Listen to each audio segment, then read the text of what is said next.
Namiss kong ulamin ng papaya, kaya nagluto ako ng ginataang papaya with pritong isda. Una, prituhin lang natin ang isda. Nalagyan ko na nga pala ng asin at paminta yan bago ko siya prituhin. Prituhin lang natin yan hanggang sa maging crispy and set aside.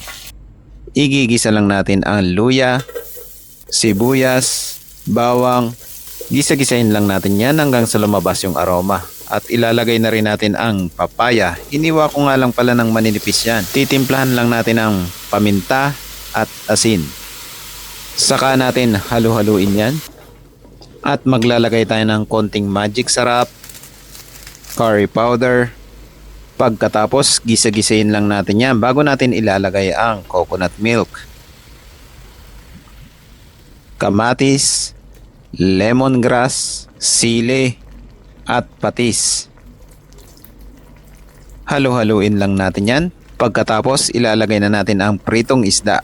Papakuluan lang natin ng mga 20 minutes yan hanggang sa lumambot yung papaya bago natin lalagyan ng malunggay. Tatakpan lang natin ng mga 2 minuto yan at okay na yan. Tignan mo naman kung gaano kasarap yan. Naku, namiss ko tuloy ang probinsya kapag ganito ang ulam. Napakasarap nito lalo na kung may bahaw ka dyan. Or kahit mainit na kanin, palag-palag yan. Kaya kung mahilig ka sa papaya, try mo na ang recipe na to. Napakasarap. Yun lang, maraming salamat. See you in my next cooking trip ko.